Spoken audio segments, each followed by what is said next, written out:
Today marks 1222nd day sharing lessons I learned and continue to learn with all of you. My hope that these insights will inspire you, support your dreams, help you achieve your goals, and really empower you to become the person that you want to become. Today we speak about giving.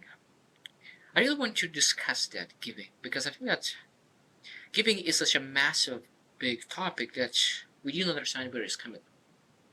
I will always start from by saying that people who have little a lot of times want to give the most because they understand that not having is really brings a lot of emotional pain, a lot of different kind of pain, and because they don't want other people to be in the same position, that's why they want to give.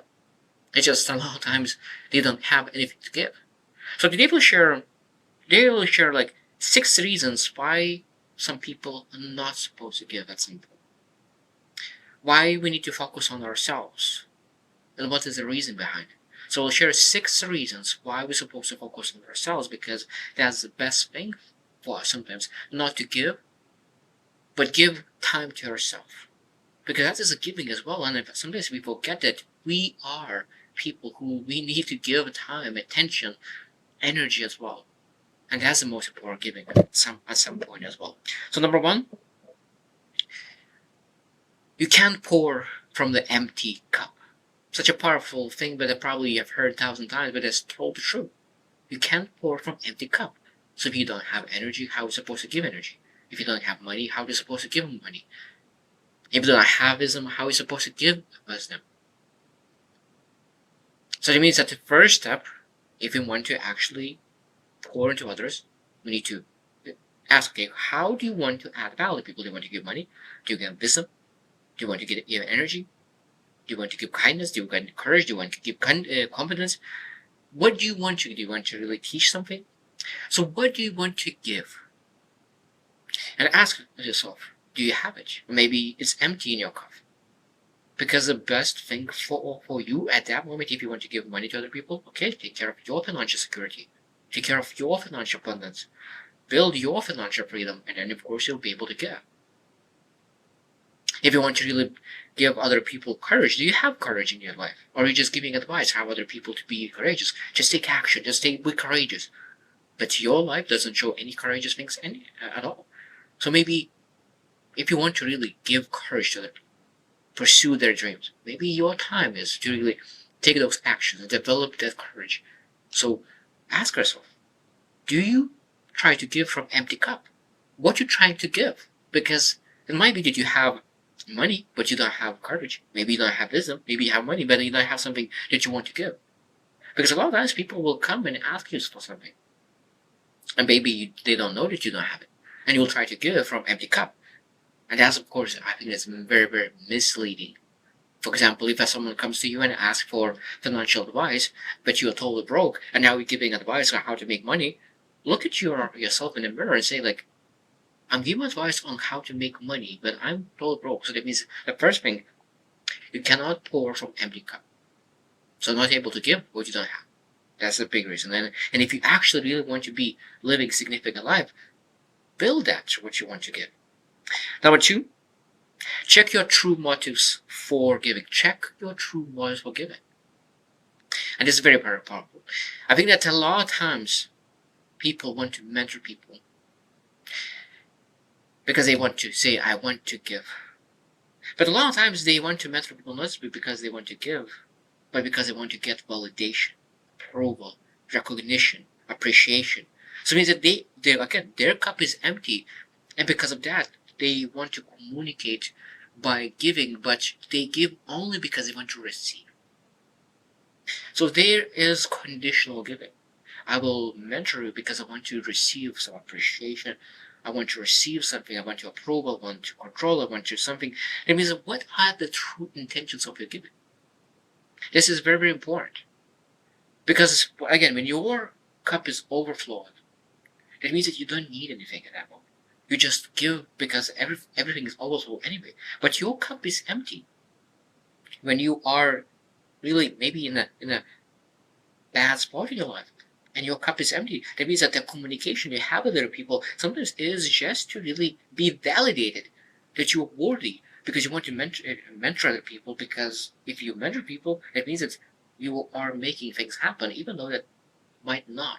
So understanding your true motives of giving is very valuable, because sometimes, again, we need to understand that we need to build, again, abundance in our lives. That giving is true giving without thinking anything what you will receive from that giving. Number three is heal yourself first. And again, we want to heal other people, want to help other people to overcome their fears, overcome their uh, traumas. But I think that we need to understand that we need to process self healing before we are saviors to others. Because we're not able to give really the steps how to overcome that trauma. Now, we're able to be there for them. We're able to be in the room, and that's a massive support. But we're not supposed to give advice. We're not supposed to really try to heal them. Because, of course, it's nice to heal other people, it's nice to help other people, but again, how you able to give, that's because sometimes the only thing that you're able to give is being there. That's it. Not say anything, just say, I don't know what to do, I have no idea, but I will be there for you. I will stand, I will sit beside you, I will not say anything. And I think that that safety net of support is much better than trying to giving those advice and trying to heal someone, because the number one thing to heal is yourself. Number four, know when to say I can't. Sometimes people will want your energy, or want your advice, or want your support. But if you are struggling, if you are struggling and other people asking for your energy, we need to really learn our boundaries, understanding if my cup is now totally empty. So that means if I go and try to give somebody energy on empty cup, what will happen? Because I always say that why burnout happens. Why burnout happens? Burnout happens because when you execute and try to take action and take energy out of the empty cup, that's why like there are so many people who work and they burn out because they work so hard without energy whatsoever. So we need to be very careful really executing and taking action on the zero energy. The number one thing that what we need to do at that moment is say, okay, I need to be aware about myself. I need to be very aware and understand what activities specifically energize me. So rather than giving energy and that allow other people to drain energy even more below zero, and you like are desperate and sometimes even numb, because what is that when you are super sad? Where it goes to the lowest probably is numb when you don't feel nothing, and that's what when you really try to take energy where is empty cup. So that means we need to understand, okay, what is the one activity that I could do right now to elevate at least a little bit my cup energy? At that moment, you're able to really start looking, well, maybe other things there is that I could add into. When you have a lot of things in your cup, at that moment, you're able to say, like, okay, I'm able to give your energy right now. So priorities is your energy. And when you have that, and I say, I can't do right now. I will be able to do tomorrow. I will be able to do after a couple hours. But we need to take care of our own cup first, and then being able to be okay saying I can't right now.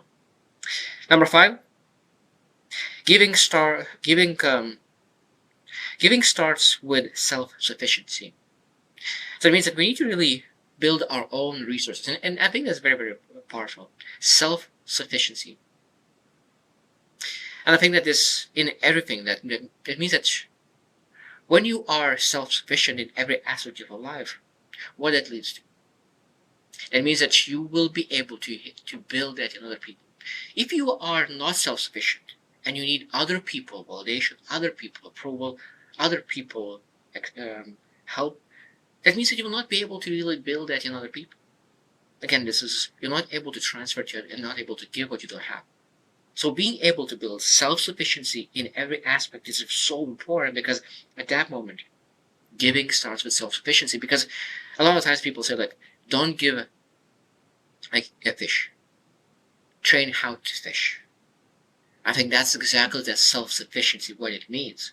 That means that if you actually learning how to fish by yourself, And now when you are an expert in fishing by yourself, and now you're able to transfer that ability to other people. Exactly with self-sufficiency in every aspect, with health, with finances, with energy, with spirituality, with every aspect of your life is self-sufficient is a key. So that means that giving starts with self-sufficiency. So when you are self-sufficient, at that moment you're able to give. Until you are self-sufficient, that giving is just giving a fish and is not fixing true core and foundation and root cause of the problem. And last one, number 6 is sometimes the best gift is not giving. I think that the biggest part is that giving should come from strength, not struggle. And you're not selfish to prioritizing your own health, your own importance, yourself first. It's so important. And I love that saying that giving starts from, and is supposed to start always from strength, not from struggle. Because people who struggle the most want to give the most. But that's again, this starting from a struggle, not from abundance.